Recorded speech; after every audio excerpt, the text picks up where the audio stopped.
Oi, gente, tudo bem? Aqui é o Gustavo e hoje a gente vai dar continuidade aos nossos estudos da química. Hoje a gente vai estudar um pouquinho mais sobre a estrutura da matéria, estudando os modelos atômicos, ver um pouquinho como a concepção de átomo foi evoluindo ao longo do tempo. Bom, a natureza da matéria sempre foi algo que os pensadores, filósofos e cientistas tentaram explicar. Tanto que na antiguidade os gregos já se perguntavam o que aconteceria se eles dividissem a matéria em pedaços cada vez menores. Haveria um ponto no qual eles teriam que parar, porque os pedaços já não apresentariam mais as mesmas propriedades do conjunto, ou eles poderiam continuar essa divisão de maneira indefinida. Então, para a gente ter em mente um pouquinho o que eu estou falando, é o seguinte, vamos pegar como exemplo a areia. A areia, quando a gente olha a areia da praia de longe, parece que é uma coisa contínua, é uma matéria contínua. Porém, se a gente chegar um pouquinho mais perto, a gente repara que ela é, na verdade, formada por vários grãozinhos. Falando um pouquinho da atomística, a atomística ela se trata de uma filosofia natural que se desenvolveu na antiguidade e ela idealizava a natureza em dois princípios: o átomo, que seria o sólido, e o vazio. Então, os filósofos gregos Leucipo e Demócrito tiveram a ideia de que a matéria seria formada por pequenas partículas indivisíveis e indestrutíveis. E essas partículas foram chamadas de átomos, que vem do grego, significando indivisível. Esses átomos, eles diferenciam entre si no tamanho, na forma e no movimento. Entretanto, as ideias de Leucipo e Demócrito entraram em choque com as ideias de Aristóteles, que era um dos principais pensadores na época, e acabou que essa ideia ficou guardada por muitos anos. Até que, no início do século XIX, o químico inglês John Dalton, ele retomou as ideias de Leucipo e Demócrito, né? Então, para lançar as bases do seu modelo atômico, Dalton também se baseou nas leis da conservação da matéria e das proporções definidas, que são respectivamente as leis de Lavoisier e de Proust. A gente tem essa equação química aqui, onde a gente pode observar a lei de Lavoisier. O que acontece? Nós temos os reagentes antes da seta e depois da seta os produtos. Aqui eu falo o seguinte, que 1 grama de hidrogênio reage com 8 gramas de oxigênio, formando 9 gramas de água. Nos reagentes, a massa total dos reagentes é 1 grama de hidrogênio mais 8 gramas de oxigênio, que é igual a 9. Então, eu tenho 9 gramas de matéria no meu reagente, no produto eu também tenho 9 gramas de matéria. Então, a massa, ela se conserva, a matéria se conserva, nada se cria, nada se perde.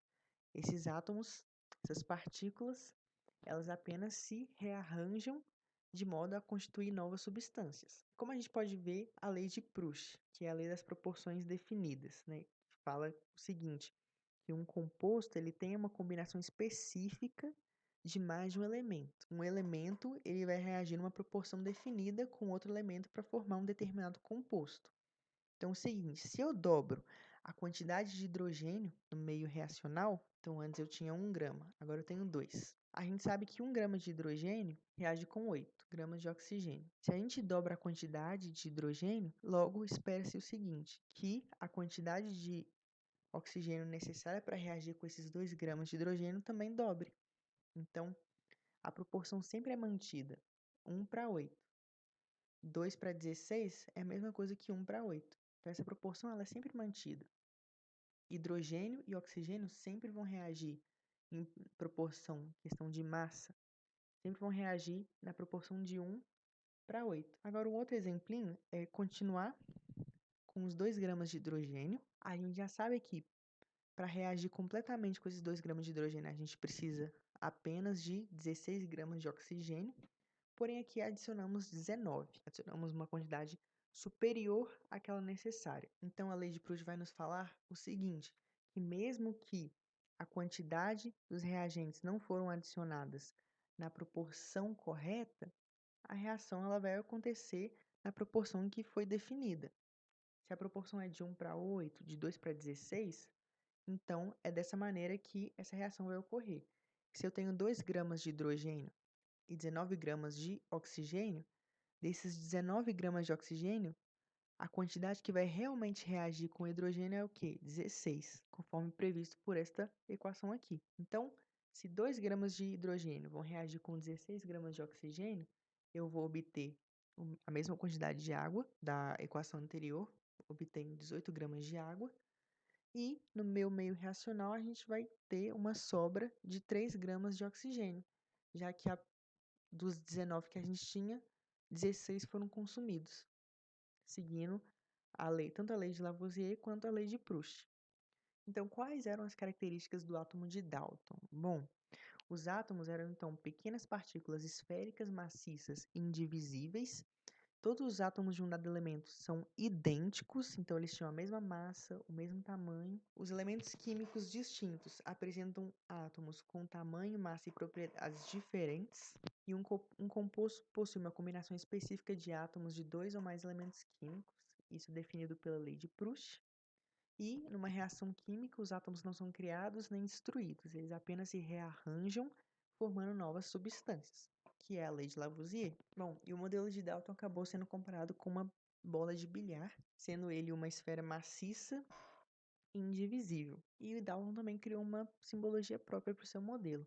Como cada elemento, como cada átomo de cada elemento tinha características distintas, ele criou um símbolo para cada elemento, conforme é demonstrado aqui nessa imagem. Por mais que o modelo de Dalton tenha sido um dos primeiros a ser criados, a ser idealizados, não necessariamente a gente pode considerá-lo inútil, porque ele serve bastante para a gente representar alguns fenômenos de maneira bastante simples, como, por exemplo, os estados físicos da matéria, né, que a gente tem o estado sólido, no qual as partículas possuem um alto grau de organização, as partículas no estado líquido, matéria no estado líquido, no qual as partículas elas já estão mais separadas entre si e aumenta o grau de desordem, e partículas no estado gasoso, que elas interagem menos entre si, elas são mais agitadas e, portanto, o grau de desordem é maior. Então, por mais que atualmente o modelo de Dalton seja ultrapassado, ele ainda serve para representar vários fenômenos de maneira simples. Assim como, por exemplo, uma reação química de formação da água, a gente reage duas moléculas de hidrogênio com uma molécula de oxigênio para formar duas moléculas de água. Por mais que o modelo de Dalton não represente o átomo como ele realmente é, ele serve bastante para representar alguns fenômenos de maneira bastante simples. Então, não é um modelo descartável. E quais eram as limitações no modelo de Dalton? Então, o átomo proposto por Dalton possuía algumas limitações, né? Ele não explicava a natureza elétrica da matéria. Olhemos essa simulação, em que nós temos um balão e uma blusa de lã. Né? O balão está aqui paradinho, próximo à blusa de lã, não tem nada ocorrendo. A partir do momento que a gente pega esse balão e atrita ele com a blusa e solta ele, olha o que acontece. Ele é atraído pela blusa, né? Ele vai em direção à blusa. O que ocorreu aqui foi um processo de eletrização por atrito. Então, é um fenômeno elétrico e era um fenômeno que não poderia ser explicado pelo modelo de Dalton, já que o modelo de Dalton não incluía cargas elétricas na composição do átomo. Bom, como o modelo de Dalton não explicava esses fenômenos elétricos que ocorriam com a matéria, já que não se falava de cargas elétricas no átomo de Dalton, foi necessária a criação de um novo modelo para o átomo.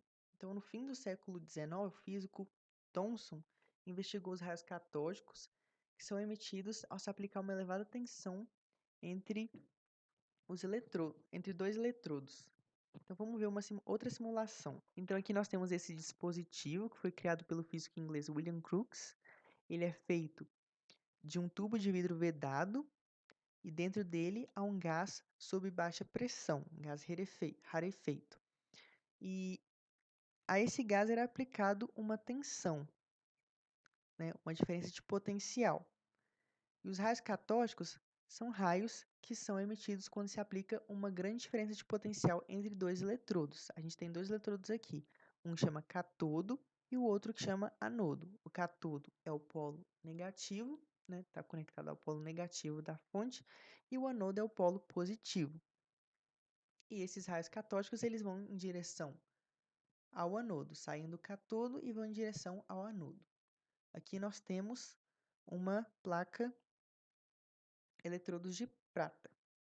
E aqui nós temos duas plaquinhas metálicas que vão ser eletrizadas.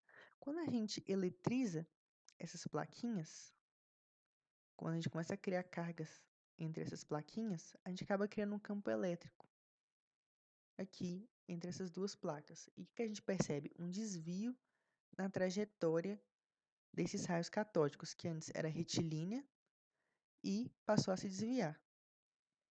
Então, a gente percebe que esses raios catódicos, esse feixe de raio catódico, ele tende a se atrair pela plaquinha de carga positiva.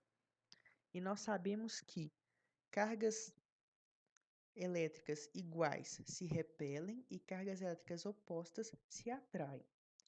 Se esse raio catódico está sendo atraído por uma plaquinha de carga positiva, significa que as partículas que constituem o raio catódico possuem carga negativa. Então, vamos voltar para o slide só para a gente pontuar essas observações. Através desse experimento, Thomson observou e concluiu que o feixe ele era atraído pela placa carregada positivamente e era repelida pela faixa carregada negativamente. Então, esses raios catódicos eram constituídos por partículas que eram negativamente carregadas, né? E essas partículas eram sempre as mesmas, independente do material utilizado no cátodo, né? Se ele trocasse o cátodo por ouro ou qualquer outro metal, ele obtinha sempre o mesmo resultado, e se ele trocasse o gás, o qual estava sendo utilizado no experimento, também ele sempre obtinha o mesmo resultado.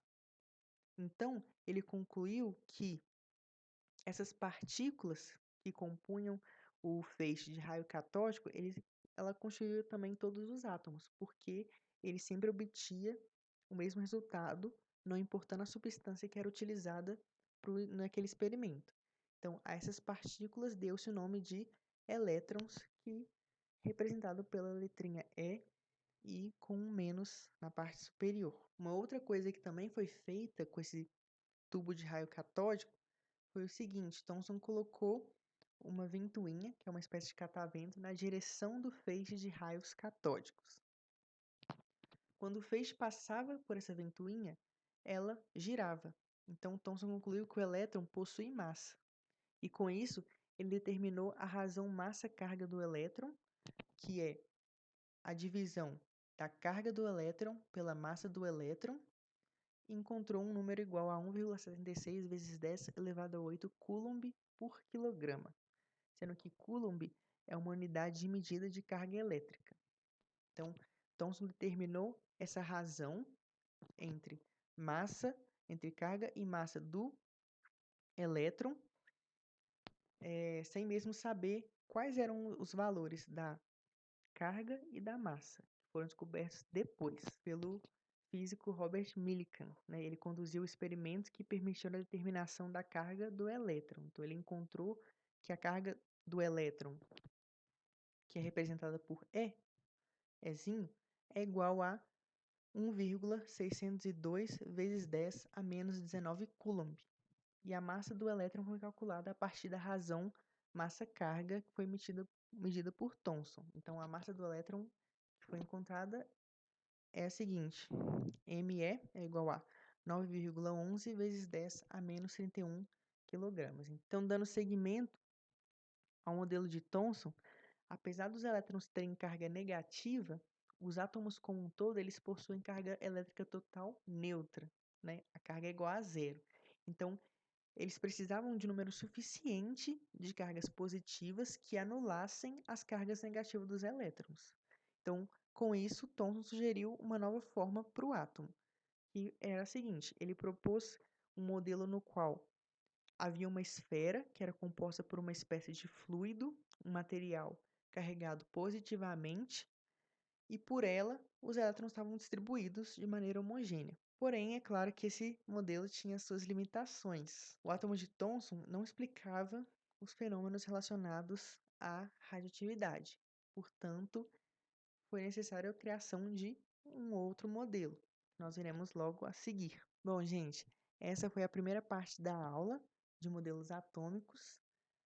Nós daremos continuidade na próxima aula com o modelo de Rutherford. Muito obrigada e até mais.